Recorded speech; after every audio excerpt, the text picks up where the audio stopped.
लक्की ने वाकई बहुत सालों के बाद ऐसा खाना खाया था। खाना खाकर लग तो बहुत अच्छा रहा था, लेकिन मन ही मन उसे ये बात खटक रही थी कि उसने ये खाना अकेले ही खा लिया था। वो चाहता था कि इस लजीज खाने का जायका उसके दोस्तों की जुबान पर भी घुलना चाहिए। इसलिए उसने रुस्तम से खाना बंधवाने की बात कही थी। लेकिन रुस्तम इस दुविधा में पड़ गया था कि उसके मालिक की डिमांड को कैसे पूरा करे। फिर भी रुस्तम ने कहा, हाँ हाँ सर, आप चिंता मत करिए, हम अभी पैक करवा देते हैं। जैसे ही रुस्तम ने ये बात कही, वो होटल के मैनेजर को बुलाने के लिए कमरे से बाहर चला गया। उसने मैनेजर को फोन मिलाया और उसे जल्दी से जल्दी सारा सामान इकट्ठा करने के लिए कहा। मैनेजर ने तुरंत सारा सामान मंगवाया और रसोई में अपने खानसामों से बाकी का काम छुड़वाकर उन्हें इस काम में लगा दिया। लगभग आधे घंटे के अंदर ही सारा खाना बनकर तैयार हो गया था और मैनेजर वो सारा खाना लेकर रूम नंबर 888 में आ गया था। वहां के हर अटेंडेंट के हाथ में एक नीले और सफेद रंग का डिब्बा था। मैनेजर ने कमरे के अंदर आते ही कहा, रुस्तम सर, खाना तैयार है। रुस्तम ने उसे इशारा किया और अटेंडेंट ने सारा खाना लगा दिया। रुस्तम ने एक एक डिब्बे का ढक्कन खुलवाया और उसे देखा और उसकी खुशबू भी ली। फिर उसने खाना लक्की की को दिखाया और बोला, सर, आप देख लीजिए, सब कुछ ठीक है ना? अगर आपको और किसी चीज की जरूरत हो तो मुझे बताइए, हम अभी रेडी करवा देते हैं। लक्की ने अपनी आंखों से उन डिब्बों को देखा। उसमें ढेर सारा खाना था। उसके तो सिर्फ 3 ही दोस्त थे, लेकिन खाने को देखकर ऐसा लग रहा था कि इसमें आराम से 15 लोग निपट सकते थे। लक्की ने रुस्तम की ओर देखा और बोला, ये तो बहुत सारा है रुस्तम जी, मेरे तो सिर्फ 3 ही दोस्त हैं, मुझे सिर्फ एक ही बॉक्स दे दीजिए, काफी है। अगर मैं इतना सब अपने साथ ले जाऊंगा तो वेस्ट हो जाएगा। अगर आप चाहे और ये रिटर्न हो सके तो रिटर्न कर दीजिए, और अगर रिटर्न ना हो तो इसे बाकी लोगों में ही बंटवा दीजिए। लक्की ने मुस्कुराते हुए अपने लिए एक डिब्बे का ढक्कन लगा लिया था। मैनेजर ने डिब्बे के साथ एक बोतल वाइन भी रखवा दी थी। जैसे ही लक्की उस डिब्बे को उठाकर निकलने लगा तो रुस्तम उसके हाथ से डिब्बा लेने के लिए आगे आया और बोला, अरे अरे सर, आप इसे क्यों उठा रहे हैं? लाइए, मैं इसे उठाकर रखवा देता हूँ। लक्की ने काफी कोशिश की कि वो डिब्बा अपने ही हाथ में रखे, लेकिन रुस्तम डांगी माना ही नहीं और उसने आखिरकार लक्की के हाथ से वो डब्बा ले लिया और उसके पीछे पीछे चलने लगा। उसके समूह के बाकी लोग भी लक्की के साथ उसके पीछे ही चल रहे थे। ठीक है रुस्तम जी, लंच के लिए थैंक यू। आप लोगों से मिलकर बहुत अच्छा लगा। अब प्लीज आप लोग तकलीफ मत लीजिए, मैं यहां से अपने लिए टैक्सी ले लूंगा। लक्की ने सभी लोगों को देखा और रुस्तम से कहा। जैसे ही लक्की का ये कहना हुआ कि इतने में रागिनी भीड़ से निकलकर बाहर आई और उसने लक्की से कहा, सर, आप टैक्सी मत रस्सी मत लीजिए, मेरी कार यहीं खड़ी है, मैं आपको छोड़ दूंगी। रागिनी की आंखों में चमक थी। वो लक्की के ऊपर से नजर ही नहीं हटा पा रही थी। लक्की देख पा रहा था कि खाना खाते हुए भी रागिनी बार बार लक्की की ओर देखे जा रही थी। अब जैसे ही रागिनी ने लक्की को अपने साथ चलने का ऑफर दिया तो वो सोच में पड़ गया। उसका मन तो कर रहा था कि वो हाँ कर दे और ये भी कर रहा था कि ना कर दे। ना वो इसलिए करना चाह रहा था क्योंकि वो नहीं चाहता था कि कॉलेज में लोग उसे घूर कर देखें। लक्की के कॉलेज में किसी के कार से आने की, और वो भी किसी लड़की के साथ, इस चीज की कल्पना कोई नहीं कर सकता था। लेकिन उसका हाँ करने के पीछे का सिर्फ एक ही कारण था, रागिनी। वो रागिनी की धूप से मिचमिचाती हुई आंखों को चाहकर भी मना नहीं कर सकता था, और इसलिए उसने कहा, ठीक है, ऐसा भी कर सकते हैं। जैसे ही लक्की ने रागिनी के साथ जाने के लिए हाँ की, रुस्तम और बाकी लोगों की जान में जान आ गई। रागिनी का ऑफर एक्सेप्ट करते ही वो समझ गए थे कि लक्की उनकी मेहमान नवाजी से खुश था। रागिनी उसे अपने साथ अपनी कार की ओर ले गई और बाकी लोगों ने उससे विदा कर दिया। जैसे ही रागिनी ने देखा कि बाकी लोग निकल गए हैं, वो लक्की की ओर घूमी और बोली, सर, आपने मेरे साथ आने के लिए हाँ कर दिया, इसके लिए बहुत बहुत थैंक यू सर। लक्की ने उसकी ओर देखा और मुस्कुरा दिया। इसके बाद रागिनी के दिमाग में ना जाने क्या शक आया। उसने फिर से लक्की की ओर देखा और बोली, सर, आपको मालूम है ना कि लिफ्ट में जिस लड़की के साथ आपकी लड़ाई हुई थी, वो लड़की मैं ही थी। IENM, IENM really sorry sir, मुझे नहीं मानती हम नो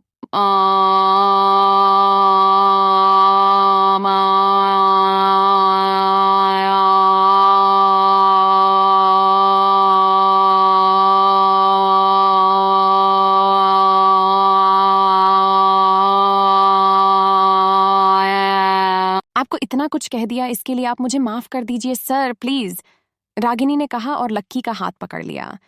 जैसे ही रागिनी ने लक्की के हाथ को अपने हाथ में थामा, उसके तन बदन में मानो आग सी लग गई। उसे उम्मीद नहीं थी कि रागिनी इतनी जल्दी इसके बारे में बात करना शुरू कर देगी। लक्की ने कहा, अरे ये सब तुम क्या कर रही हो? रागिनी, उसकी कोई जरूरत नहीं है। गलती मेरी भी तो थी। मुझे तुम्हें इस तरह से लिफ्ट में देखकर तुम्हें परेशान नहीं करना चाहिए था, इसलिए माफी तो मुझे तुमसे मांगनी चाहिए। और अब की बार लक्की ने रागिनी का हाथ पकड़ लिया। रागिनी ने भी नहीं सोचा था कि इतना बड़ा आदमी आगे से चलकर उससे माफी मांगेगा। वो उसकी सादगी की दीवानी हो गई थी। लिफ्ट में उसने लक्की के प्रति अपने दिमाग में जो छवि बना ली थी, लक्की उससे बिल्कुल अलग निकला था। जैसे ही लक्की ने उसके हाथ को अपने हाथ में लिया, रागिनी ने फिर से अपना हाथ छुड़वाया और अपने ही हाथ से फिर से लक्की का हाथ पकड़ते हुए बोली, अरे नहीं सर, आप माफी क्यों मांग रहे हैं? मुझे तो बस इस बात की खुशी हो रही है कि इतने बड़े आदमी ने मुझे देखा। मुझे उम्मीद है सर कि आप मेरे रूड बिहेवियर की वजह से नाराज नहीं होंगे। अगर मैंने अपने मुंह से कुछ भी उल्टा सीधा कह दिया हो तो मुझे माफ कर दीजिएगा sir. Please sir, please, Ragini ने कहा और उसके आगे हाथ जोड़ने लगी। जब लक्की को लगा कि ये माफी मांगने और माफ करने का सिलसिला इतनी जल्दी खत्म नहीं होने वाला था, तो उसने बात को वहीं खत्म करते हुए कहा, अच्छा चलो ठीक है, जो हुआ उसे भूल जाओ और गाड़ी स्टार्ट करो। रागिनी ने देखा कि लक्की के चेहरे पर वही सादगी भरी मुस्कान थी। इसे देखने के लिए वो बार बार लक्की की ओर देखती। उसके पतले पतले होंठ किसी फूल की पत्तियों की तरह लग रहे थे और जैसे ही वो खिलते थे तो लगता था कि पूरे मौसम में खुशबू फैल गई हो। ओके सर, ठीक है, रागिनी ने शर्माते हुए कहा और कार अनलॉक कर दी। लक्की और रागिनी गाड़ी में बैठे और देखते ही देखते उनकी गाड़ी ने लक्की के कॉलेज जाने वाली सड़क को पकड़ लिया था। अपनी जेब से फोन निकाला और अमित को फोन करके पूछा, कहाँ हो तुम लोग? हम लोग अभी यहीं हॉस्पिटल में ही हैं कोयल के साथ, अमित ने कहा। लक्की ने जैसे ही सुना कि उसके दोस्त अभी भी हॉस्पिटल में ही थे, तो वो दुविधा में पड़ गया। अब उसे समझ नहीं आ रहा था कि वो खाना लेकर हॉस्पिटल जाए या फिर हॉस्टल आकर उनके आने का इंतजार करे। उसने देखा कि खाना अभी गर्म था और अगर वो हॉस्टल जाता और उनका इंतजार करता तो खाना ठंडा हो जाता और उसका स्वाद भी खराब हो जाता। लेकिन अगर वो गर्मा गर्म खाना लेकर हॉस्पिटल चला जाता तो उधर कोयल गर्म हो जाती। इसी उलझन में लक्की सड़क को देखे जा रहा था कि तभी रागिनी ने उसे देखा और पूछा, सर, आपके कॉलेज ही चलना है ना? रागिनी के चेहरे पर एक मुस्कान थी। लक्की के मन में एक बार के लिए यह ख्याल आया कि हॉस्टल का कमरा खाली है और अभी अमित और बाकी लोगों के आने में कुछ वक्त है। ऐसे में वो चाहता तो रागिनी को अपने साथ उस कमरे में ले जा सकता था। उसकी दिल की धड़कन में थोड़ा इजाफा हो गया था, लेकिन इससे पहले कि वो उसे लेकर हॉस्टल जाता, उसने अपने आप को शांत करते हुए कहा, नहीं, हम लोग हॉस्पिटल चलते हैं, वहां पर मेरी एक फ्रेंड एडमिट है। लक्की ने कहा, ठीक है सर, फिर मैं उधर ही गाड़ी मोड़ लेती हूँ, रागिनी ने कहा और गाड़ी को सिटी हॉस्पिटल की तरफ मोड़ लिया।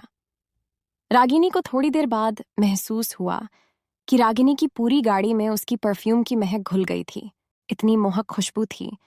लक्की भी उसे जितना समेटता जा रहा था वो उतनी कम पड़ती जा रही थी। जब लक्की का दिल सिर्फ खुशबू से नहीं भरा तो उसने रागिनी को देखने के लिए अपना चेहरा हल्का सा उसकी दिशा में घुमा लिया। लेकिन जैसे ही उसने देखा कि रागिनी उसे ही देख रही थी तो उसने तुरंत अपनी नजर नीचे कर ली। उसके गाल शर्म से लाल हो गए थे और उसकी आंखों में उसकी हंसी चमक रही थी।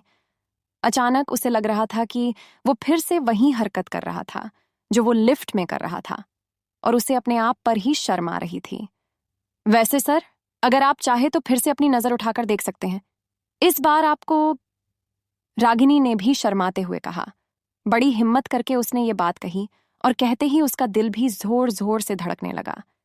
जैसे ही लक्की ने उसके मुंह से ये सुना, उसकी शर्म और ज्यादा बढ़ गई। उसने बिना रागिनी की ओर देखे कहा, हाँ, क्या कहा तुमने? मैंने पहले भी यही कहा था कि अगर सर की नजर मेरे ऊपर पड़ती है तो ये मेरे लिए एक बहुत बड़ी ब्लेसिंग है। इसलिए आप चाहे तो, रागिनी ने कहा और मुस्कुराते हुए सड़क की ओर देखने लगी। लक्की भी मुस्कुराने लगा। उसके पास कहने के लिए कुछ नहीं था। उसके दिल की धड़कन उसकी जुबान से ज्यादा बोल रही थी। लक्की ने फिर भी रागिनी को झलक भर ही देखा था और उसका मन किया कि वो अपनी आंखों को हमेशा हमेशा के लिए रागिनी के ही नाम कर दे। उसके गाल, उसके कान और उसकी उंगलियां, उन सब में कोई जादू सा था। लक्की ने अपनी जिंदगी में इतनी खूबसूरत लड़की को इतने पास से कभी नहीं देखा था। देखते ही देखते कब सिटी हॉस्पिटल आ गया पता ही नहीं चला। रागिनी ने देखा कि लक्की उसे अभी भी देख रहा था, तो उसने गाड़ी का हॉर्न बजा दिया। जैसे ही लक्की का ध्यान टूटा, रागिनी ने सामने की ओर इशारा किया। लक्की ने देखा कि उनकी गाड़ी हॉस्पिटल के सामने आकर खड़ी हो गई थी। हम पहुंच भी गए। थैंक यू, अब मैं यहां से टैक्सी ले लूंगा, लक्की ने कहा।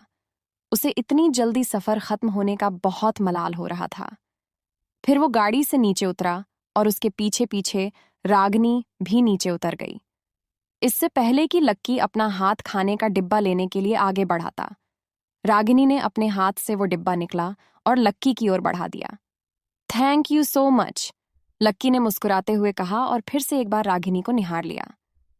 रागिनी भी शर्माई और गाड़ी की ओर जाते हुए बोली, फिर मिलेंगे सर, आपसे मिलकर बहुत अच्छा लगा। लक्की ने उसकी ओर हाथ हिलाया और रागिनी भी लक्की की ओर हाथ हिलाते हुए वहां से निकल गई। रागिनी की गाड़ी को विदा करने के बाद लक्की हॉस्पिटल के अंदर दाखिल हो गया था। उसने रिसेप्शन पर कोयल के वार्ड के बारे में पूछा और सीधा पहली मंजिल पर चला गया। दाएं मुड़ते ही सबसे पहला कमरा कोयल का ही था। उसका दरवाजा लगा हुआ था। जैसे ही लक्की ने दरवाजा खोला, उसके चरमराने की आवाज आई। लक्की ने देखा कि उसे एक छोटे से कमरे में रुकवाया हुआ था। कोयल को देखने से ही लग रहा था कि उसे ज्यादा चोट नहीं आई थी, बस उसके पैर में थोड़ी लगी थी। कोयल के आसपास उसके सभी दोस्त खड़े थे। ऐसा लग रहा था कि सब ने कोयल के पलंग को घेर लिया था। लक्की ने देखा कि अमित, प्रीतम और गर्वित के अलावा वहां खड़े सभी लोगों ने काफी चकाचक कपड़े पहने हुए थे। उनकी महक से कमरे में रखी दवाइयों की महक कम हो गई थी। लक्की ने देखा कि कोयल के पलंग के पास ढेर सारे तोहफे भी रखे हुए थे। उनमें से कुछ फूलों के थे, तो कुछ गेटवेल्स उनके कार्ड थे और कुछ ड्राई फ्रूट्स के छोटे छोटे डिब्बे थे। देखने में वो सब काफी रंग बिरंगे और सुंदर लग रहे थे। सब लोग कोयल के आसपास खड़े होकर बातें कर रहे थे और हंसी मजाक कर रहे थे। लेकिन जैसे ही कमरे का दरवाजा खुलने की आवाज आई, तो सभी लोग पीछे मुड़े। उन्होंने देखा कि वहां लक्की खड़ा था और उसके हाथ में खाने का एक डिब्बा था। लक्की ने इतनी सारी नजरों को अपनी ओर आता देखा तो वो घबरा गया। उसे उम्मीद नहीं थी कि इतने छोटे से कमरे में उसकी मुलाकात इतने सारे लोगों से हो जाएगी। वैसे लक्की खुद भी यहाँ पर कोयल से मिलने के लिए नहीं आया था, बल्कि वो तो सिर्फ अमित और उसके दोस्त को ये खाना देने के लिए आया था। लेकिन अब बाकी सब लोग उसकी ओर देख रहे थे और कोयल भी उसकी ओर देख रही थी, तो लक्की को जबरदस्ती मुस्कुराना पड़ा और उसने कोयल से पूछा, कोयल, तुम ठीक हो? कोयल ने उसकी बात का जवाब नहीं दिया। वो उससे आज फिर से नाराज थी। लक्की को तो मालूम ही था कि उसे उसकी ऐसी शक्ल देखने को मिलने वाली थी, इसलिए उसने उस पर ज्यादा ध्यान नहीं दिया। उधर कोयल ने तो उसकी बातों पर ज्यादा ध्यान नहीं दिया था, लेकिन दिशा लगातार उसके हाथ की ओर देखे जा रही थी। लक्की के हाथ में नीला डिब्बा देखकर दिशा ने पूछा, ये तुम्हारे हाथ में क्या है? ये तो मैं खाना लेकर आया था, लक्की ने कहा। अच्छा, तो तुम हॉस्पिटल के अंदर बाहर से बना खाना लेकर आए हो। तुम्हें मालूम है ना, मरीजों को बाहर का खाना नहीं खिलाते हैं, दिशा ने कहा और लक्की की ओर ऐसे देखने लगी जैसे उसने कोई बड़ा गुनाह कर दिया हो। लक्की फंस गया था। उसने कहा नहीं था कि वो ये खाना कोयल के लिए नहीं, बल्कि अमित और उसके बाकी के दोस्तों के लिए लेकर आया था। अब वो क्या जवाब देता उसे समझ नहीं आ रहा था।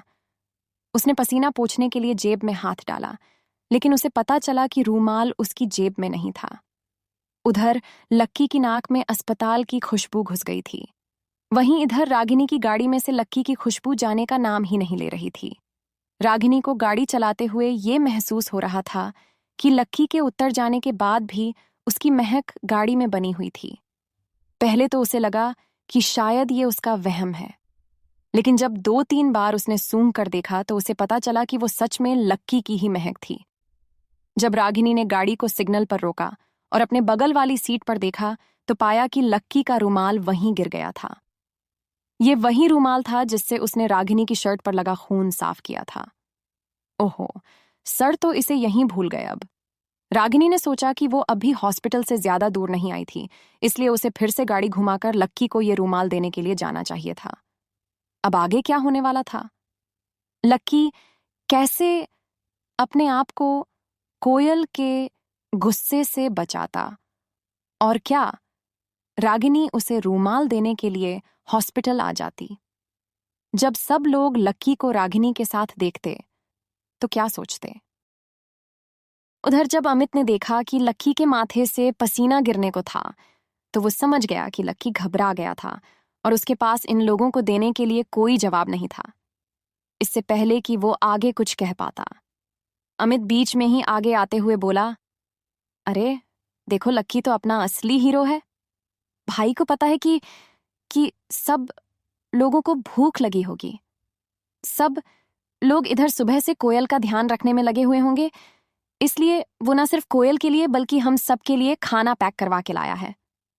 क्या बात है मेरी जान, जियो, अमित ने कहा और उसके कंधे को जोर से ठपठपाते हुए उसे गले लगा लिया। वैसे तो लक्की कोयल से मिलने के लिए नहीं आया था, लेकिन अगर इस सिचुएशन में वो मना कर देता तो आज ये सब दोस्त मिलकर उसकी हालत खस्ता कर देते। वो उसकी इतनी फजीहत करते, इतनी बेइज्जती करते कि लक्की यहीं खड़े खड़े अपनी जान दे देता। अब भले ही वो ये खाना कोयल के लिए नहीं बल्कि अपने दोस्तों के लिए लाया था, लेकिन जान बचाने के लिए उसे अमित की बात में हाँ भरनी पड़ी थी कि वो ये खाना किसी और के लिए नहीं बल्कि कोयल के लिए लाया था। वैसे भी आदमी हॉस्पिटल में खाने से अच्छी चीज है मरीज के लिए, और क्या ही ला सकता था। वाह, लेकिन मैं तो ये पहली बार सुन रही हूं कि कोई आदमी मरीज से मिलने के लिए आया और उसके लिए बाहर का खाना लाया, मानसी ने कहा और हंसने लगी। उसके बाकी सभी दोस्त भी उसकी इस हंसी में शामिल हो गए।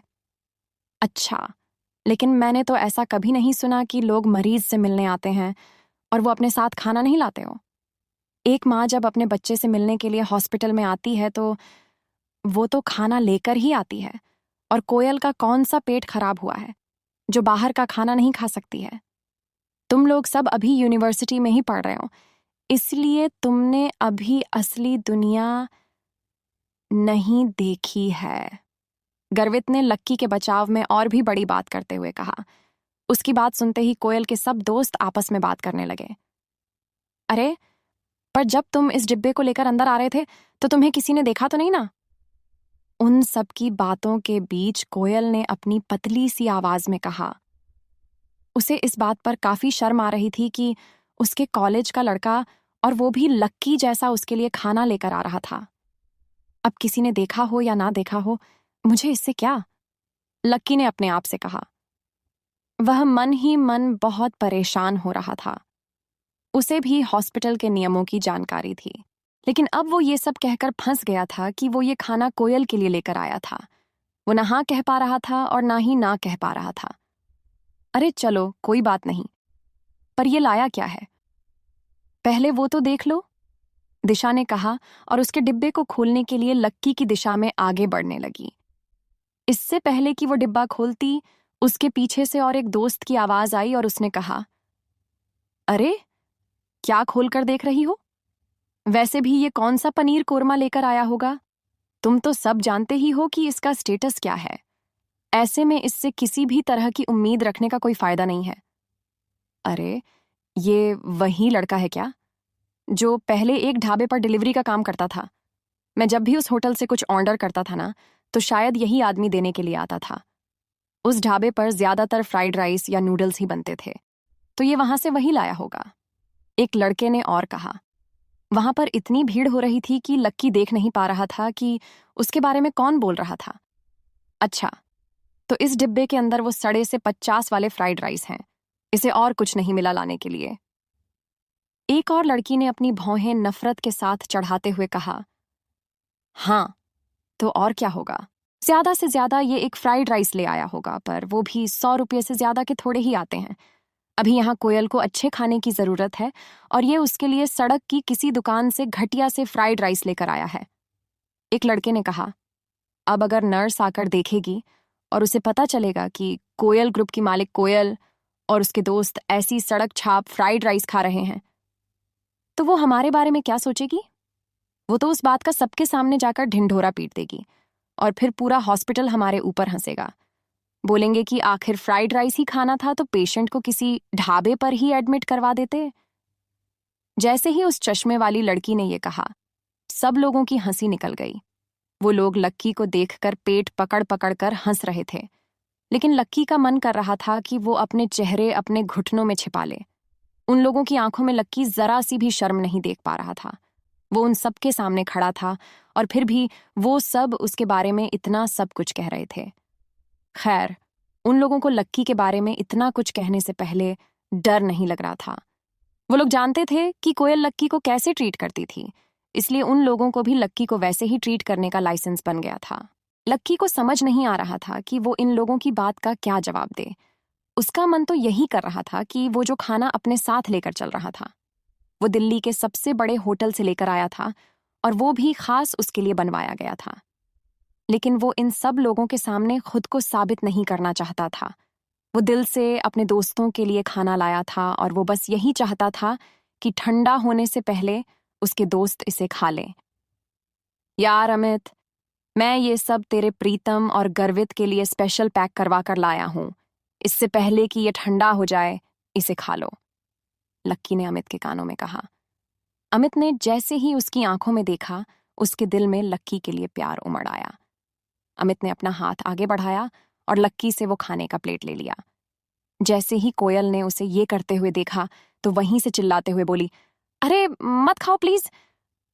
अमित, पता है ना इसमें क्या होगा, मत खाओ। जब कोयल की ये शब्द सबके सामने अमित के कानों में पड़े तो अमित भी थोड़ा सा परेशान हो गया।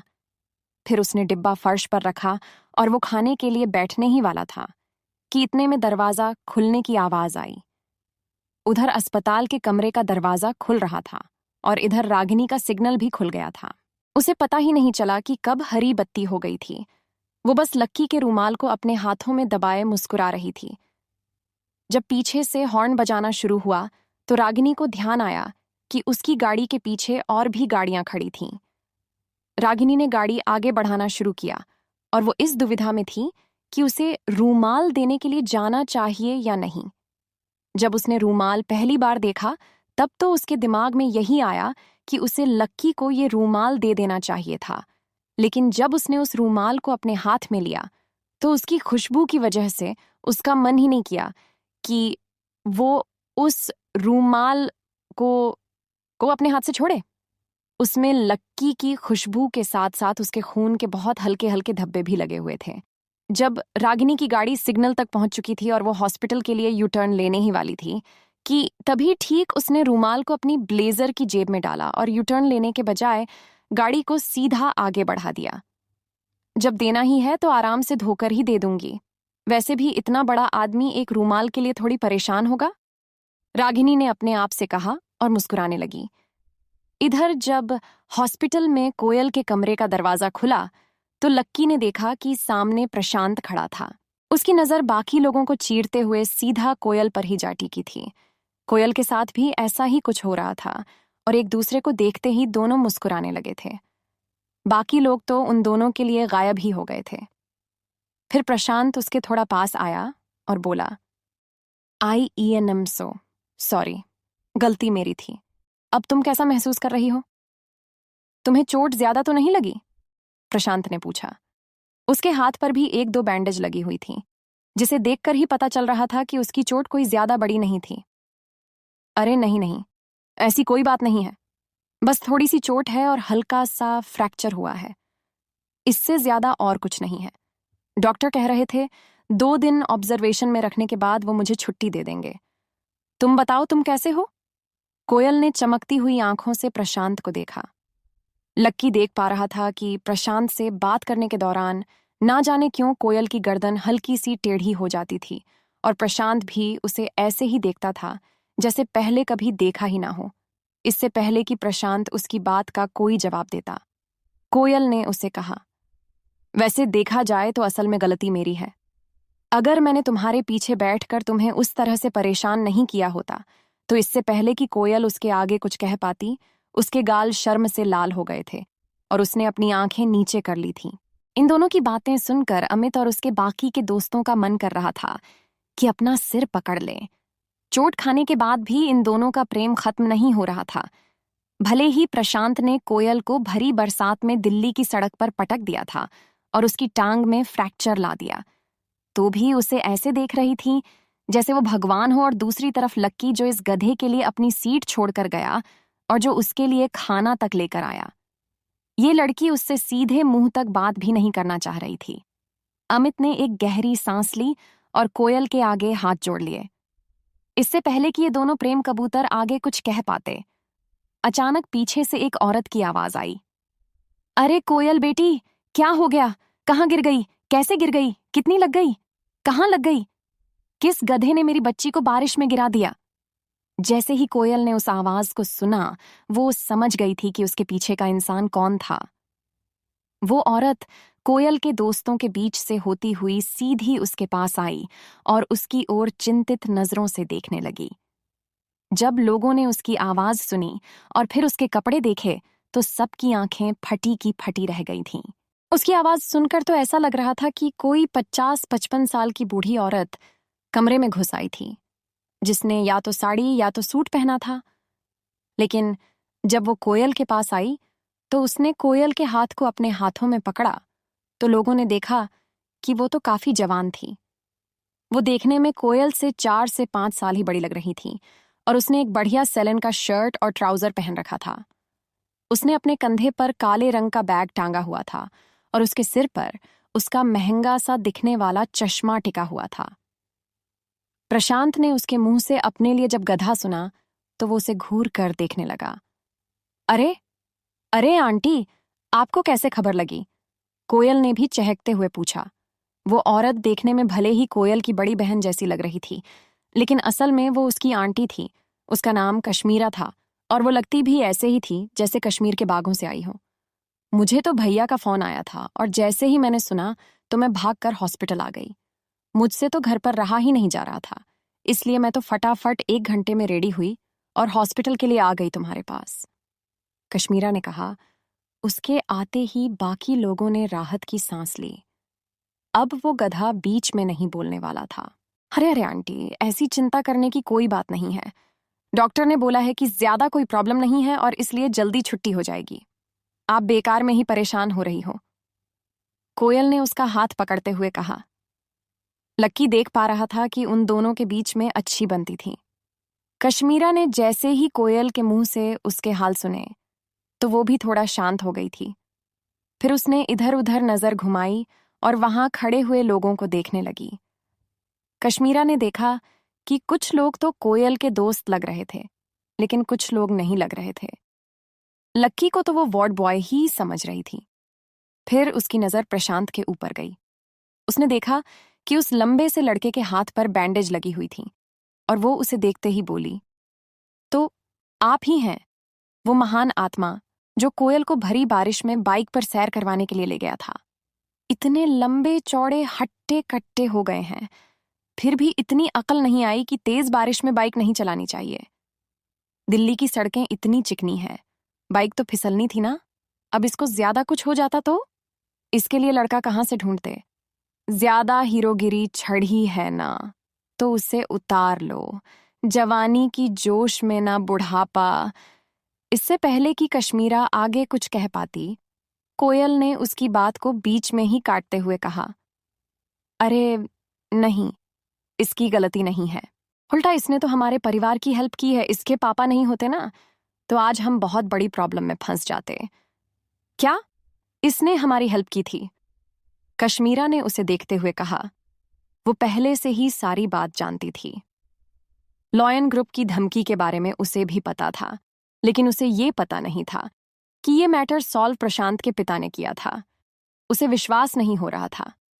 कोयल ने उसकी आंखें देखीं और सफाई देते हुए बोली, आंटी, प्रशांत की कंपनी छोटी कंपनी नहीं है और इसके पापा तो कल चेतन मित्तल के साथ खाना भी खाकर आए थे।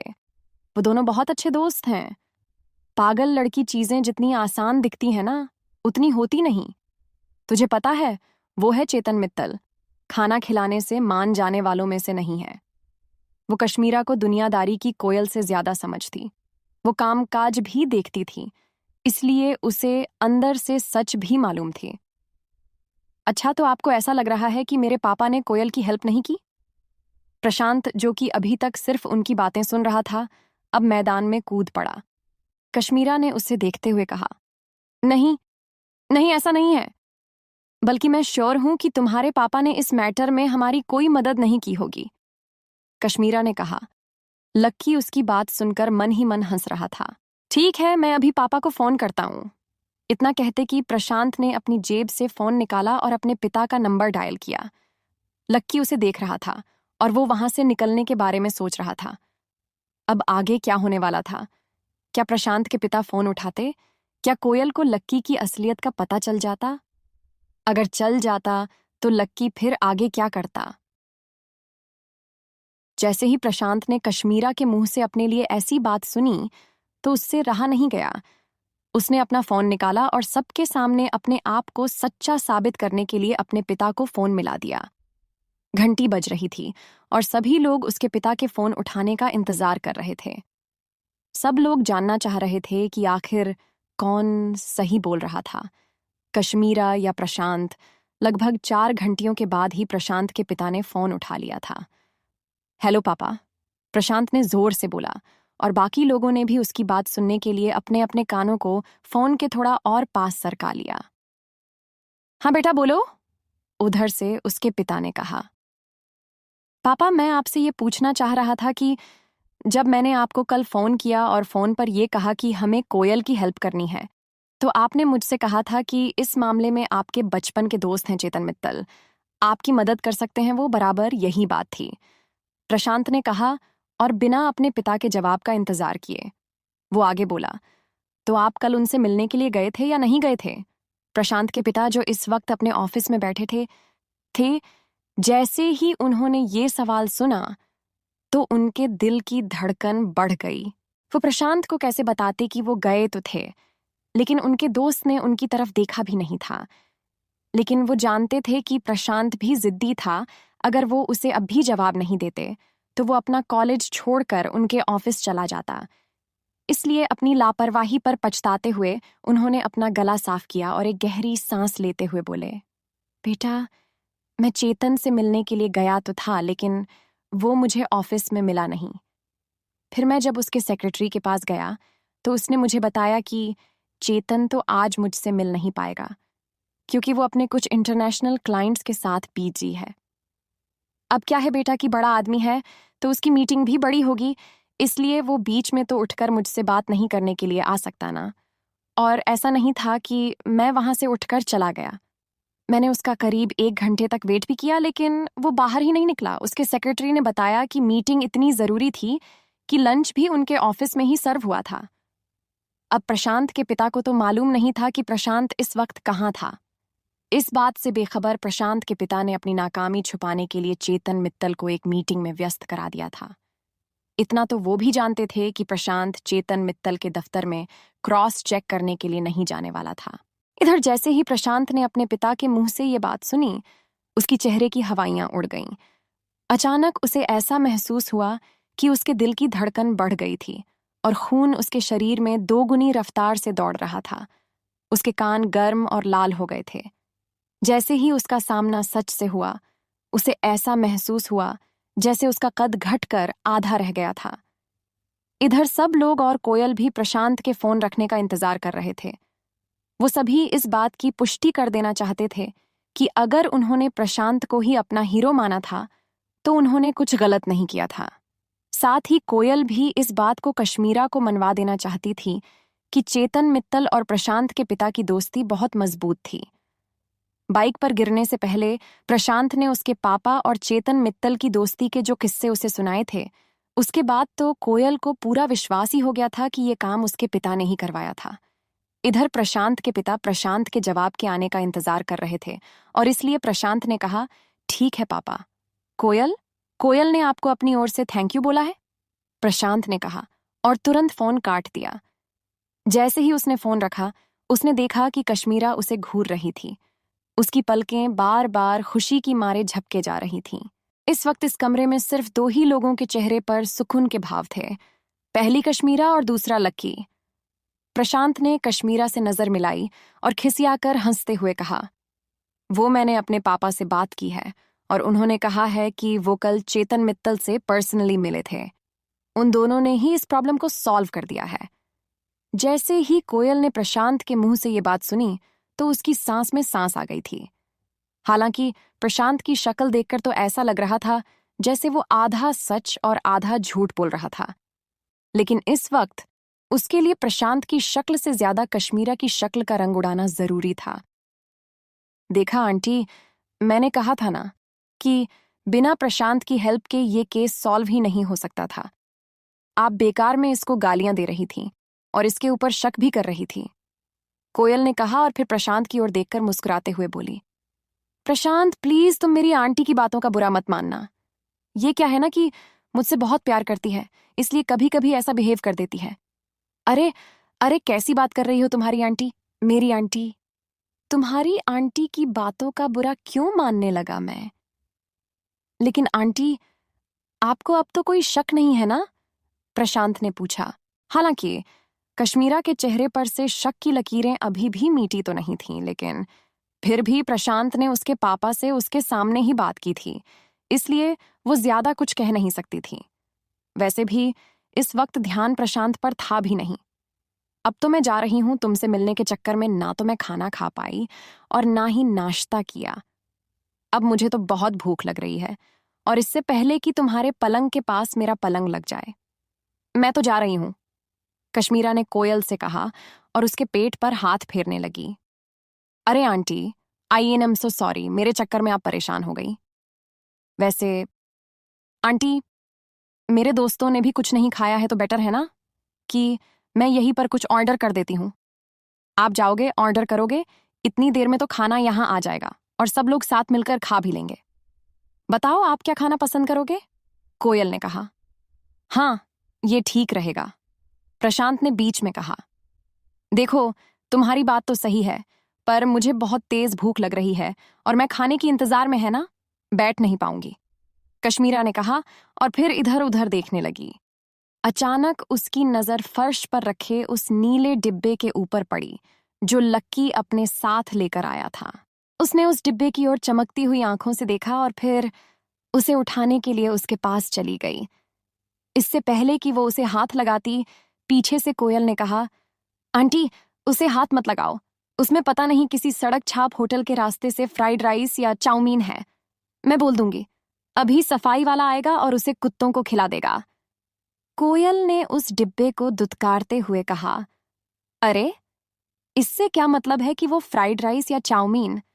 खाने की चीज तो खाने की होती है ना, तुम खाने की चीज को ऐसे कैसे फेंक सकती हो? मुझे तो बहुत भूख लग रही है और तुम्हें जो मंगवाना है मंगवा लो, लेकिन अभी तो मैं यही खाऊंगी। कश्मीरा ने एक और डिब्बा खोल दिया। जैसे ही उसने डिब्बे को खोला, उसमें से बहुत ही लजीज खुशबू आई। यार, इसकी खुशबू तो बहुत अच्छी है, आंटी ने कहा। ये किस चीज की खुशबू है? आंटी के डिब्बे में क्या है? सभी दोस्त उस डिब्बे के खुलते ही बारी बारी उससे सवाल करने लगे। इससे पहले कि उसकी आंटी कोई जवाब दे पाती, सबने आकर उस डिब्बे को घेर लिया था। लेकिन कश्मीरा ने उस डिब्बे को उठाया और उसके अंदर जो खाने के पैकेट थे उनको पलंग के पास रखी टेबल पर जमाने लगी। बाबा, ये तो बहुत ही पुरानी लग रही है, कश्मीरा ने उस डिब्बे के अंदर की वाइन की बोतल निकालते हुए कहा। उस बोतल की अंदर की रेड वाइन चमक रही थी। अबे, ये तो 10,000 से कम की नहीं दिख रही है। एक लड़के ने उस बोतल को कश्मीरा के हाथ से अपने हाथ में लेते हुए कहा, क्या तुम सही कह रहे हो? कोयल ने उस लड़के की ओर देखते हुए बोला। उसे उस लड़के की बात पर विश्वास नहीं हो रहा था।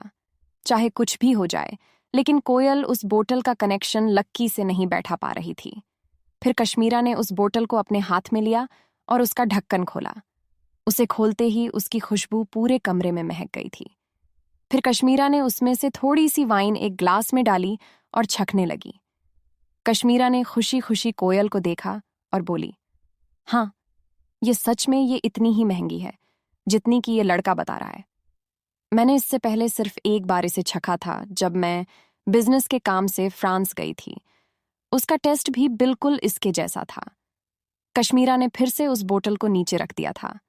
तब तक बाकी के लोग सारे डिब्बे को खोल चुके थे और उनके खुलते ही पूरे कमरे में उसके खाने की महक बिखर गई थी। अरे, इसमें तो हैदराबादी दम बिरयानी है। कश्मीरा ने देखा और देखते ही जोर से चीख पड़ी, क्या कहा, हैदराबादी दम बिरयानी? बाकी के लोग हक्के बक्के होकर एक दूसरे की शक्ल देखने लगे। और नहीं तो क्या, ये देखो, इसमें पनीर लबाबदार है और इसमें रबड़ी घेवर और इसमें रूमाली रोटी और इसमें चिकन लज्जीज। ये सब देखकर ना सिर्फ कश्मीरा की बल्कि कोयल और उसके दोस्तों के भी होश उड़ गए थे। जितना भी खाना उस मेज पर रखा हुआ था, उसे देखकर तो ऐसा लग रहा था कि उसे बहुत ही चुनिंदा मसालों से बनाया गया था। उसकी खुशबू से ही पता चल रहा था कि उसका स्वाद और उसकी कीमत आम ढाबे के खाने से बहुत ज्यादा थी। इसमें जो भी मसाले पड़े हैं ना, वो इंडिया के तो नहीं हैं। सब के सब बाहर से आए हैं। कश्मीरा ने कहा। कोयल जानती थी कि बिजनेस के काम से उनका इंडिया से बाहर आना जाना लगा रहता था, इसलिए उसने कश्मीरा से कहा, अरे आंटी, अब आप ऐसे हमको चिढ़ाओ मत। हमने पहले ऐसा कभी कुछ नहीं खाया है। कोयल को असल में इस बात से चिढ़ नहीं हो रही थी कि उसने पहले कभी ऐसा खाना नहीं खाया था। वो तो बस इस बात को नहीं पचा पा रही थी कि आखिर लक्की इतना सब कुछ कहाँ से और कैसे लेकर आया था। तो तुम्हें क्या लगता है मैं तुम्हारे साथ मजाक कर रही हूँ? अब इससे पहले कि ये सब ठंडा हो जाए, हमें तुरंत इसे खाकर खत्म कर देना चाहिए। अगर इसे बाहर की हवा लग गई ना, तो इसका स्वाद ही खराब हो जाएगा। ओहो, क्या खाना बनाया है भाई साहब? एक लड़के ने कहा। अरे गजब यार, मैं तो खुशबू से ही पागल हो गया। मैंने अपनी जिंदगी में इतना अच्छा खाना नहीं खाया कभी, दूसरे लड़के ने कहा। बाकी लोगों का भी एक निवाला चखने के बाद यही हाल था। सब लोग दबा दबा कर खाए जा रहे थे। अरे कोयल, तुम भी कुछ ट्राई करो, रोशनी ने कहा और एक चम्मच उसकी ओर बढ़ा दिया। कोयल ने झिझकते हुए रोशनी के हाथ से चम्मच ली और उससे थोड़ी सी बिरयानी चखी। जैसे ही बिरयानी के मसाले उसके मुंह में घुले, कोयल का तो माथा ही चकरा गया। इससे अच्छी बिरयानी तो कभी उसने हैदराबाद में भी नहीं खाई थी। एक तो खाना सच में बहुत ही अच्छा बना था और दूसरा कि सब लोगों ने सुबह से कुछ खाया नहीं था, इसलिए लक्की अपने साथ जितना भी खाना लेकर आया था वो सब का सब खत्म हो गया था। चलो, कम से कम तुमसे मिलना आना तो सफल होगा, लेकिन मुझे मालूम नहीं था कि कोई तुम्हारे लिए इतना अच्छा खाना भी लेकर आया था। आखिर कौन है वो जो तुम्हारी इतनी चिंता करता है? कश्मीरा ने कोयल को मजाकिया लहजे में छेड़ते हुए कहा, इससे पहले कि कोयल उसकी इस बात का जवाब दे पाती। कश्मीरा ने कहा, खैर, जो भी हो, मैं तो लेट हो रही हूं, इसलिए मैं निकल रही हूं, अपना ध्यान रखना। बाय बाय, इतना कहना था कि कश्मीरा दरवाजे से बाहर निकल गई थी। जैसे ही वो सीढ़ियों से उतरने को थी कि अचानक उसे कुछ याद आया और वो फिर से कोयल के कमरे में दाखिल होते हुए बोली, पैसे वाले तो बहुत से होते हैं, लेकिन अपने पैसों से ऐसा खाना खिलाने वाले ना, बहुत कम। इसलिए जो भी ये लेकर आया है ना, उसे अपनी ओर से और मेरी ओर से थैंक यू जरूर कह देना, कश्मीरा ने कहा और वो वहां से निकल गई। कुछ समझ नहीं आ रहा था कि आखिर लक्की इतना अच्छा खाना लाया कहाँ से और कैसे था। कश्मीरा के चले जाने के बाद रोशनी कोयल के पास आई और उसके कानों में बोली, मुझे लगता है कि तुमने लक्की को बहुत गलत समझ लिया है। तुम्हें उससे माफी मांगनी चाहिए। रोशनी की बात सुनकर कोयल बिफर गई और बोली, मैं माफी मांगू उससे। कोयल के पास इससे आगे कहने के लिए और कुछ भी नहीं था। वो लक्की से नफरत करती थी और वो किसी भी सूरत में उससे माफी नहीं मांगना चाहती थी। इसलिए उसने कहा, मैं उससे क्यों माफी मांगूं? मुझे तो पहले इस बात का जवाब दिलवाओ कि इसके जैसा गरीब आदमी इतना अच्छा खाना ला कहाँ से सकता है। मुझे तो लग रहा है ना, इसने किसी होटल में काम करना शुरू कर दिया होगा और वहां जो खाना बच जाता होगा उसे यहां लेकर आता होगा। रोशनी ने कभी नहीं सोचा था कि इतना सब होने के बाद भी वो कोयल के मुंह से इस तरह की बात सुनेगी। वो सारा खाना बिल्कुल ताजा दिख रहा था। कोई उसे देखकर कही नहीं सकता था कि वो किसी का झूठन था। रोशनी को ये भी समझ नहीं आ रहा था कि आखिर ऐसा कौन सा होटल था जो उसे ऐसे ही मैं उसे 10,000 रुपए की वाइन की बोतल देने वाला था। मगर रोशनी जानती थी कि कोयल कितनी जिद्दी थी, इसलिए उसे आगे समझाने का कोई फायदा नहीं था। चाहे दुनिया इधर की उधर हो जाती, लेकिन कोयल कभी लक्की से सीधे मुंह बात नहीं करने वाली थी। ये बात अब रोशनी और बाकी के लोगों को भी समझ आ गई थी। लेकिन अमित, गर्वित और प्रीतम इस खाने के खत्म हो जाने के बाद में लक्की को कब से सवालिया नजरों से देख रहे थे। उनके मन में कई सारे सवाल थे जिनका जवाब वो लक्की से लेना चाह रहे थे। खाना पूरा हो जाने के बाद कुछ लोगों को छोड़कर बाकी सब लोग कोयल के कमरे से निकलकर अपने अपने घर के लिए रवाना हो गए थे। अमित, प्रीतम, गर्वित भी अपने कमरे की ओर जा रहे थे। लक्की उनसे अलग अपने किराए के कमरे पर से अपना सामान लेने के लिए जा रहा था। अरे, तू कहाँ जा रहा है? अमित ने पूछा। मैं अपने कमरे पर से सामान लेने जा रहा हूँ। आंटी को बोल दूंगा कि खाली कर रहा हूँ, लक्की ने कहा। असल में वो उनसे नजर बचाकर जाना चाह रहा था। अमित और बाकी के लोग भी उसकी ये चाल समझ गए थे, इसलिए वो तीनों उसके पास आए और बोले, पहले तू ये बता कि खाना कहाँ से आया था। इसके बारे में तो लक्की ने सोचा ही नहीं था। पूरे रास्ते उसकी नजर तो बस रागिनी पर ही टिकी हुई थी। अब वो उसके दोस्तों को क्या जवाब देगा? क्या लक्की अपनी पहचान छुपाने में कामयाब हो पाता, या फिर आज उसके राज से पर्दाफाश हो जाता?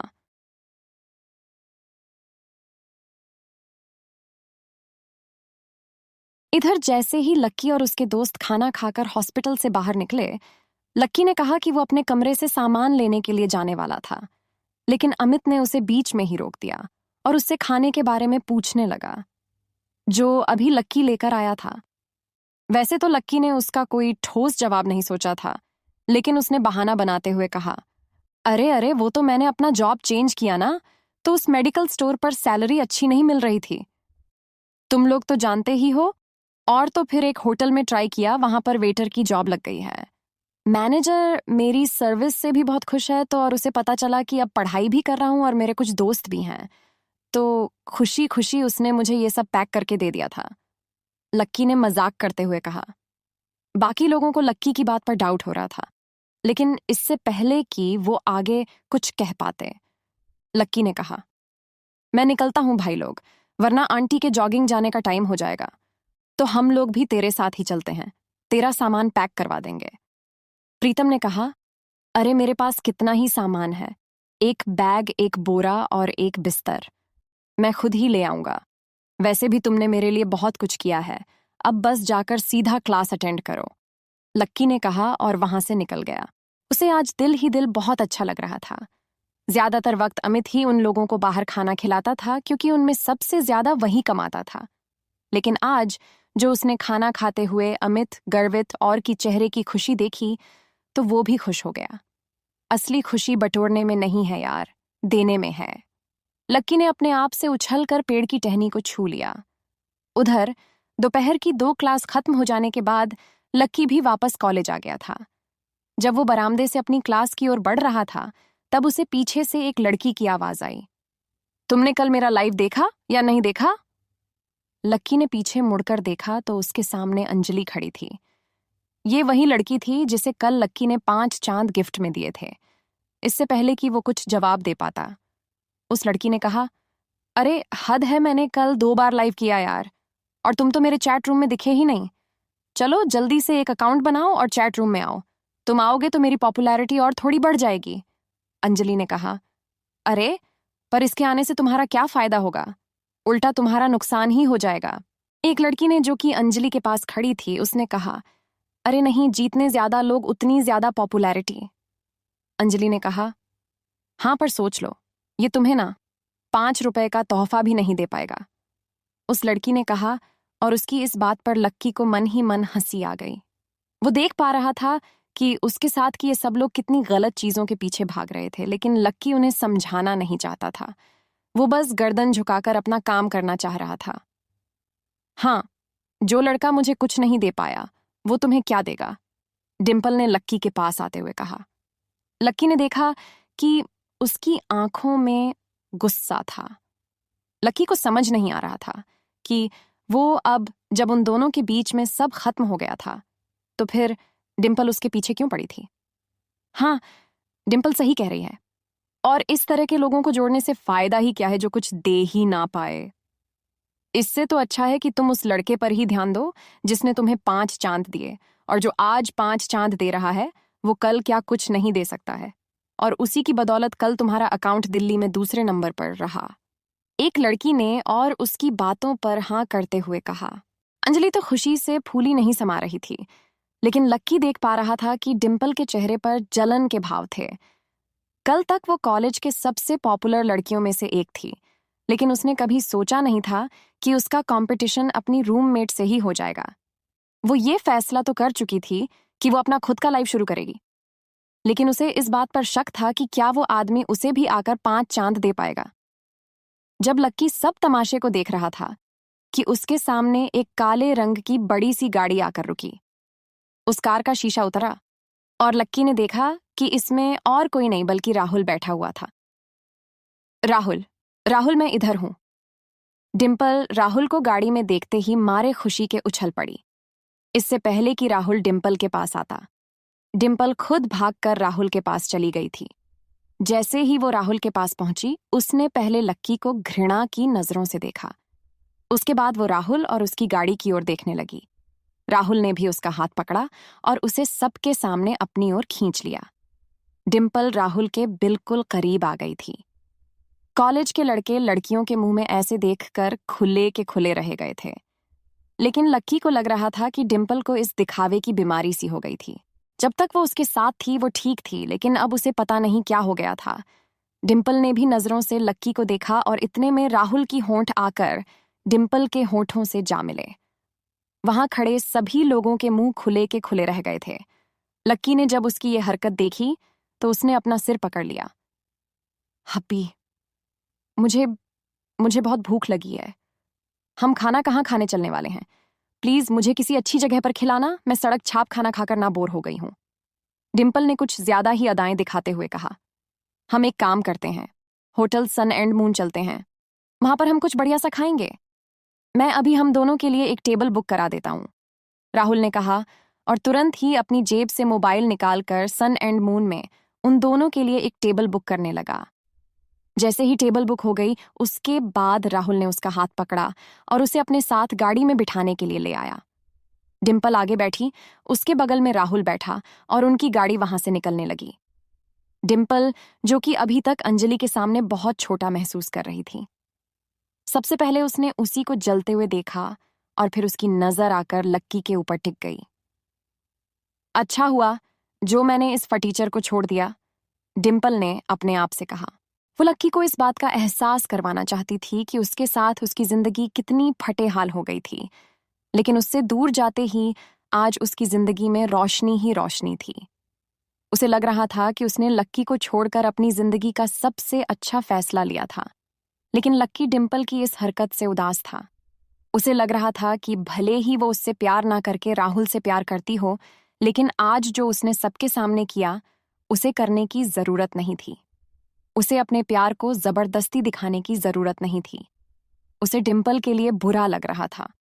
उसने अपनी जिंदगी के लिए एक अलग रास्ता चुन लिया था। वो उसके साथ नहीं थी, उससे लक्की को कोई दिक्कत नहीं थी, लेकिन वो जिसके साथ थी उसे लक्की को दिक्कत थी। और इसकी मेरे सामने बिसात क्या? ये जीतने की गाड़ी चला रहा है, उतने का तो मैं अपनी गाड़ी के लिए सिर्फ कवर खरीद सकता हूं, लक्की ने कहा। असल में तो उसे डिम्पल की उस हरकत पर थोड़ा गुस्सा आया, लेकिन उसे मालूम था कि उसे जाहिर करने का कोई फायदा नहीं था। वो जानता था कि हाथी को ये बताने की जरूरत नहीं पड़ती कि वो हाथी है। तुम अभी भी उसी के बारे में सोच रहे हो ना? लक्की को अपने पीछे से एक लड़की की आवाज आई और उसका ध्यान टूटा। वो अपने ख्यालों से बाहर आया और उसने देखा कि उसके पीछे साक्षी खड़ी थी। नहीं, ऐसी कोई बात नहीं है, लक्की ने अपने ख्यालों को छुपाने की कोशिश करते हुए कहा। लेकिन साक्षी लक्की को अच्छे से जानती थी, खास तौर पर डिम्पल के मामलों में। इसलिए उसने कहा, देखो, मुझसे झूठ बोलने की जरूरत नहीं है, मैं तुम्हें अच्छे से जानती हूं। लक्की उसकी बात सुनकर मुस्कुरा दिया और बोला, असल में बात यह है ना कि मुझे उसकी चिंता है। वो जो कर रही है ना, ठीक नहीं कर रही है। उसके लिए ऐसा कुछ करना अच्छा नहीं है। तुम जानती हो ना राहुल कैसा लड़का है। वो पैसों के पीछे पागल हो रही है, लेकिन उसे मालूम नहीं कि सिर्फ पैसा ही सब कुछ नहीं होता। लक्की ने साक्षी के सामने अपना दिल खोल कर रख दिया था। भले ही डिम्पल ने उसके साथ जो भी किया हो, लेकिन फिर भी लक्की नहीं चाहता था कि उसके साथ कुछ बुरा हो। वैसे जो उसके साथ हो रहा है ना, होने दो। She deserve it. उसने तुम्हारे जैसे इतने अच्छे लड़के को छोड़ दिया। पता नहीं उसे राहुल जैसे गड्ढे में क्या नजर आया, साक्षी ने कहा और लक्की की ओर देखने लगी। उसने देखा कि लक्की अभी भी अपने ख्यालों में उलझा हुआ था।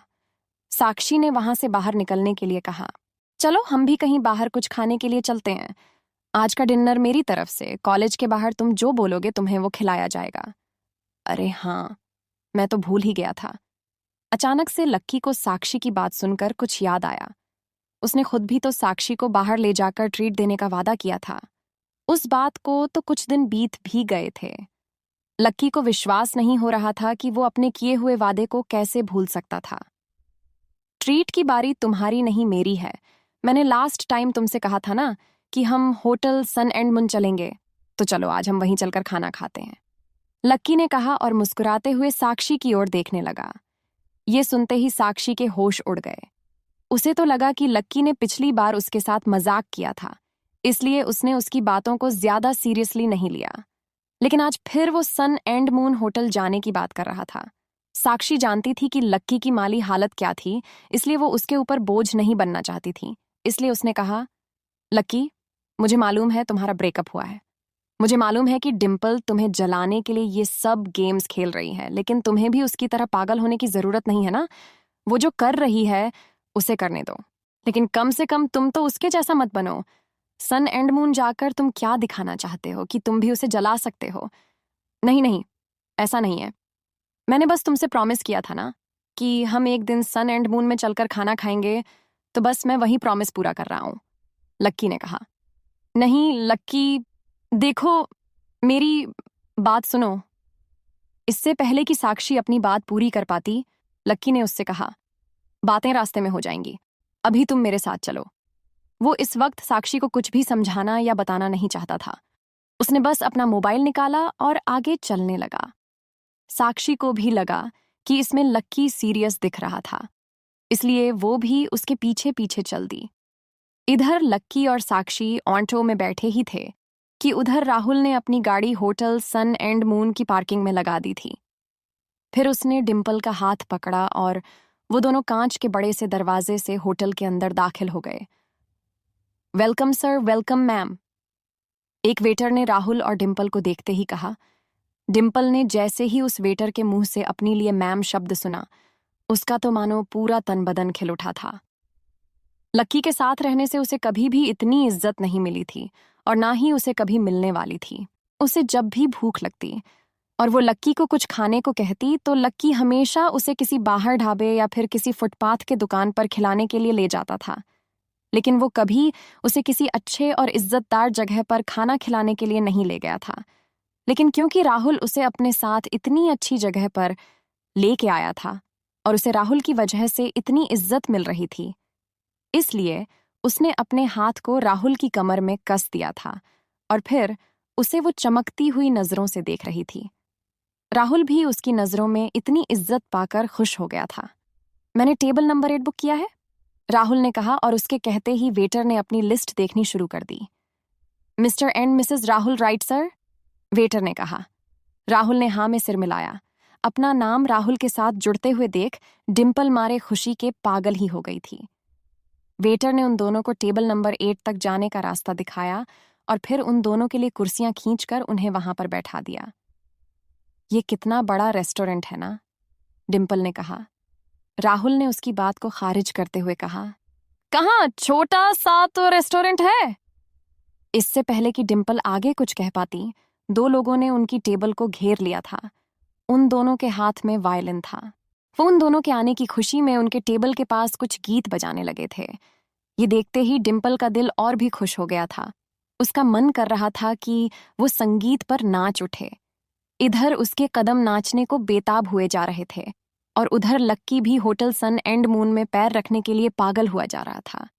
दिन भर की दौड़ धूप के बाद उसे भूख लगाई थी और वो जल्द से जल्द खाने पर टूट पड़ना चाहता था। वहीं उसके बगल में बैठी साक्षी की उस होटल का नाम सुनकर ही भूख मिट गई थी। अब आगे क्या होने वाला था? क्या लक्की और साक्षी डिम्पल और राहुल से मिलते? अगर मिलते तो क्या हंगामा खड़ा होने वाला था? क्या लक्की का सच सबके सामने आने वाला था? उधर डिम्पल राहुल के साथ बैठकर अपनी टेबल नंबर 8 के पास उस संगीत का मजा ले रही थी, लेकिन उसे मालूम नहीं था कि अभी थोड़ी ही देर में उसके मजे को किरकिरा करने के लिए लक्की और साक्षी भी यहीं पर पहुंचने वाले थे। जैसे ही लक्की का ऑटो सन एंड मून के गेट के बाहर रुका, उसने पैसे दिए और सीधा होटल के अंदर दाखिल होने के लिए आगे बढ़ने लगा। साक्षी, जो कि उसके उतरने के बाद ऑटो से उतरी थी, होटल के दरवाजे को देखते ही उसके पैर लड़खड़ाने लगे थे। लक्की, एक बार प्लीज फिर सोच लो, साक्षी ने अपने से 2 कदम की दूरी पर खड़े लक्की को देखते हुए कहा। लक्की ने उससे कुछ नहीं कहा। वो सिर्फ उसकी ओर देखकर मुस्कुराया और अपना हाथ उसकी दिशा में आगे बढ़ा दिया। साक्षी को लग रहा था कि या तो लक्की अपने आप को और अपने हुलिये को देख नहीं पा रहा था, या वो देखना ही नहीं चाह रहा था। इस तरह के कपड़े में उसे कौन सन एंड मून जैसी बड़ी जगह पर घुसने देता? साक्षी को यही शक हो रहा था, लेकिन लक्की की आंखों का कॉन्फिडेंस देखकर उसके पास अंदर जाने के अलावा और कोई चारा नहीं था। साक्षी ने लक्की का हाथ थामा और दोनों अंदर की ओर बढ़ने लगे। जैसे ही साक्षी होटल के दरवाजे के पास पहुंची, उसने देखा कि दरवाजे के बाहर 2 पहरेदार खड़े थे, जो कि हर आने जाने वालों पर नजर रख रहे थे। साक्षी ने होटल के बड़े से कांच के दरवाजे के बाहर से ही देखा कि वहां पर एक बड़ा सा झूमर लटका हुआ था और उस झूमर के नीचे बड़ी बड़ी टेबल पर सब लोग सूट बूट पहने हुए अपने खाने का आनंद ले रहे थे। उनके ऐसे कपड़े और ऐसे रहन सहन देखकर साक्षी डर गई थी। उसने लक्की के हाथ को जोर से दबाया और अपने पैरों को रोक लिया। क्या हुआ? लक्की ने पूछा।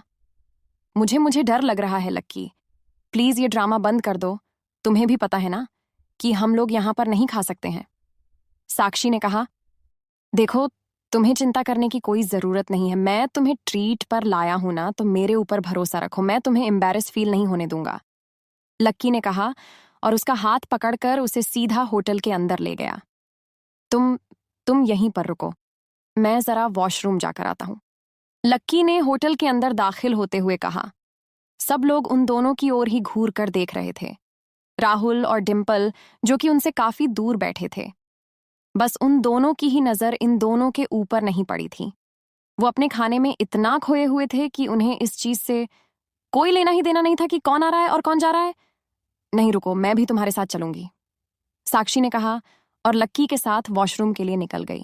जहां साक्षी लेडीज वॉशरूम में घुस चुकी थी, वहीं लक्की जेंट्स वॉशरूम में घुस चुका था। थोड़ी देर बाद लक्की बाहर आया और वो कॉमन एरिया में लगी वॉश बेसिन में अपना हाथ धोने लगा। हाथ धोने के साथ ही लक्की ने जैसे ही शीशे में अपने आप को देखा, उसे कॉमन एरिया में दाखिल होते हुए 2 और लोग नजर आए। लक्की ने गौर से देखा तो पाया कि वो कोई और नहीं बल्कि डिम्पल और राहुल ही थे। लक्की ने देखा कि डिम्पल की गुलाबी ड्रेस के ऊपर सब्जी का दाग लगा हुआ था और राहुल उसके साथ उसका वो दाग धुलवाने के लिए आया हुआ था। जैसे ही डिम्पल की नजर लक्की से मिली, उसने गुस्से से पूछा, तुम यहां क्या कर रहे हो? डिम्पल, तुम्हारी ड्रेस को क्या हो गया? लक्की ने उसकी ड्रेस की ओर देखते हुए पूछा। उसने देखा कि उसके ऊपर सब्जी का दाग लगा हुआ था। तुझसे क्या मतलब कि उसकी ड्रेस पर क्या लगा हुआ है? और तू एक बात बता, तू उसका पीछा करते हुए यहाँ क्यों आया? बस इस बात का जवाब दे मुझे तू, राहुल ने उन दोनों के बीच में आते हुए कहा। उसे लग रहा था कि लक्की जबरदस्ती डिम्पल के पीछे पड़ा हुआ था।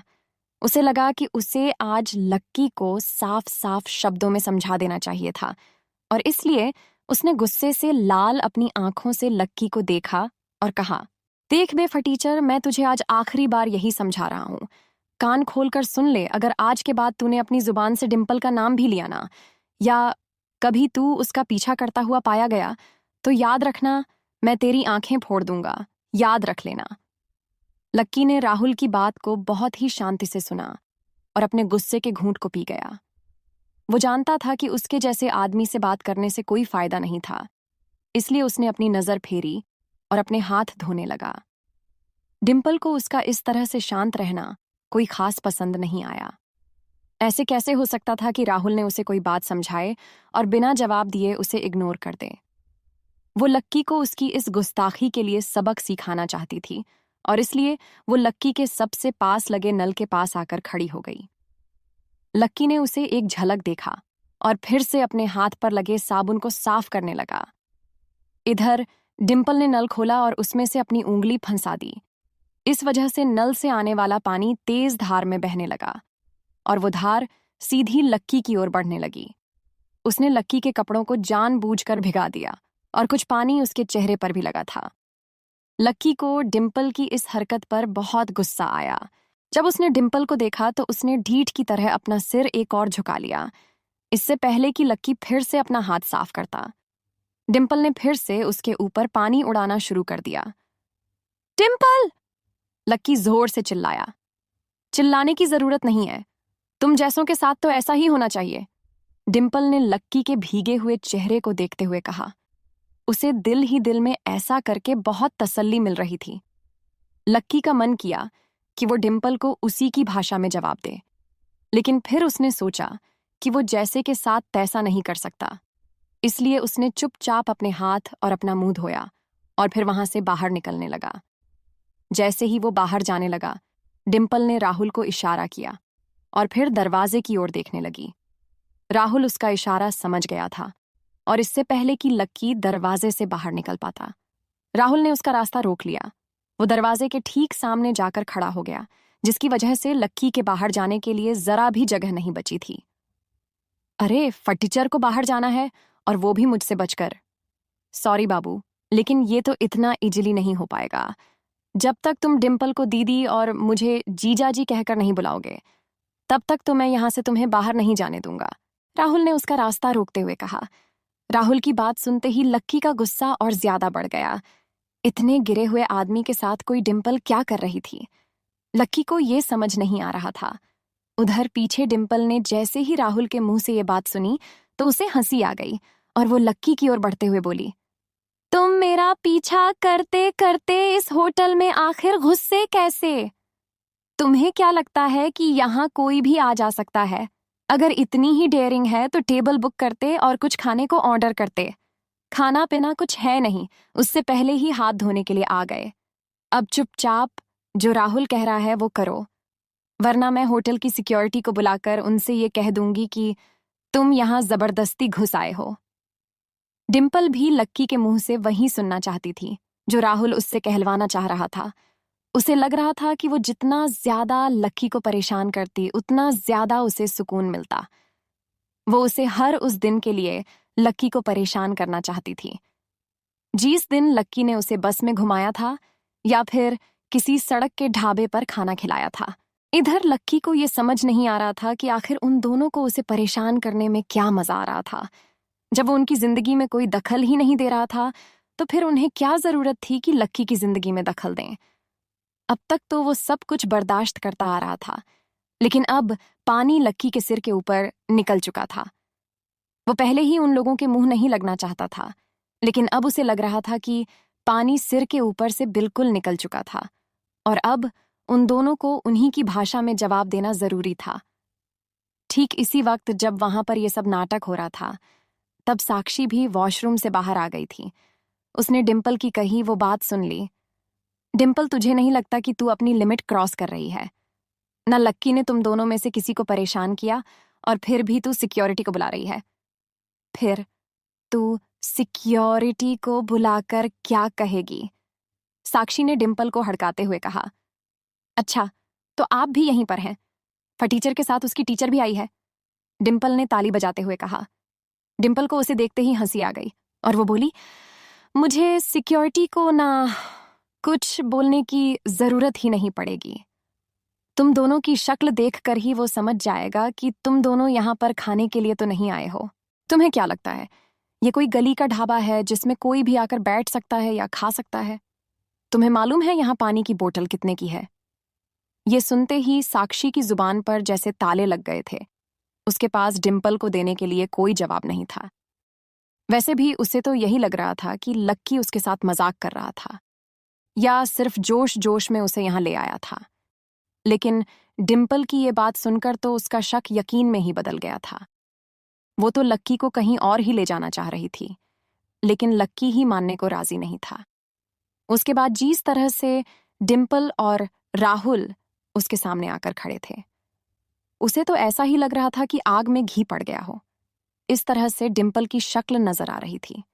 साक्षी को लगा कि बात को यहीं खत्म कर देना सही था, इसलिए वो उससे आगे कुछ नहीं कहना चाहती थी। लक्की, चलो हम यहां से चलें। साक्षी ने लक्की का हाथ पकड़ा और वो जाने के लिए तैयार हो गई। तुम यहां से जाना चाहती हो? और वो ऐसे ही? लक्की ने उसकी ओर शांत नजरों से देखते हुए पूछा। साक्षी देख पा रही थी कि लक्की के सामने इतना कुछ हो गया था, लेकिन फिर भी उसे जैसे कोई फर्क ही नहीं पड़ रहा था। साक्षी को लग रहा था कि वो सब जानते हुए भी अनजान बनने की कोशिश कर रहा था, और इसलिए वो उसे वहां से जल्दी निकलने के लिए कह रही थी, इससे पहले कि साक्षी उसे खींचकर बाहर ले जाती।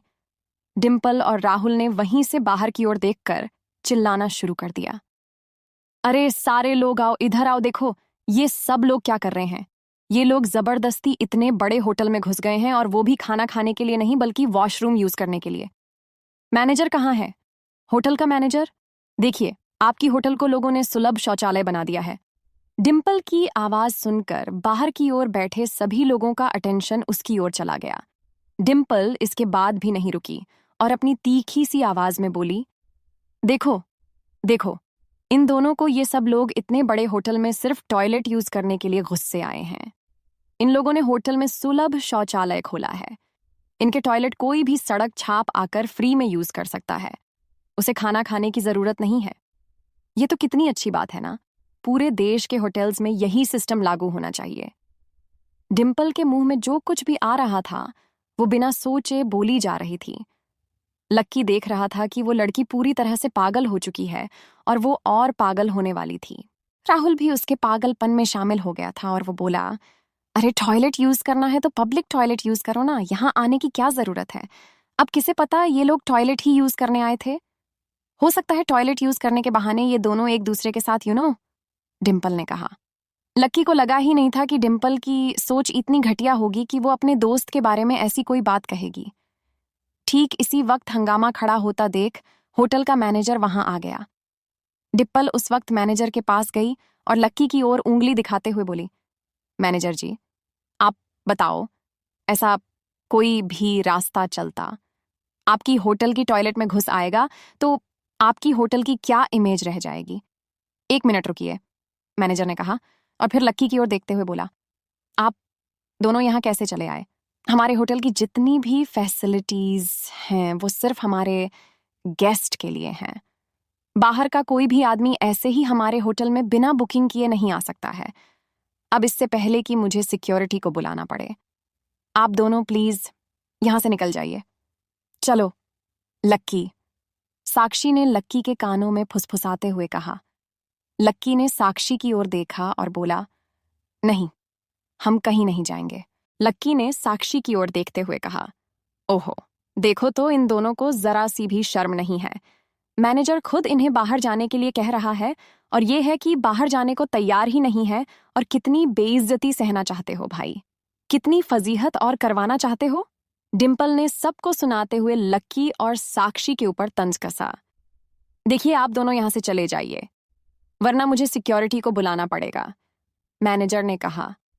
लक्की ने उसे घूर कर देखते हुए कहा और बोला, ये दोनों आपके गेस्ट हैं और हम नहीं हैं। मैंने भी यहाँ एक सीट बुक की है, लक्की ने कहा और डिम्पल की ओर घूरने लगा। लक्की के मुंह से ये सुनते ही साक्षी की आंखें बड़ी हो गई थीं। कहीं लक्की का दिमाग तो खराब नहीं हो गया था? गुस्से में वो क्या बोल रहा था, उसे समझ तो आ रहा था ना। अब आगे क्या होने वाला था? क्या डिम्पल और राहुल मिलकर लक्की और साक्षी को बेइज्जत करके बाहर निकलवाते, या फिर लक्की उन्हें उनकी जुबान में जवाब देकर चुप करवा देता? लक्की क्या जवाब देता साक्षी को कि इतने पैसे उसके पास कहां से आए?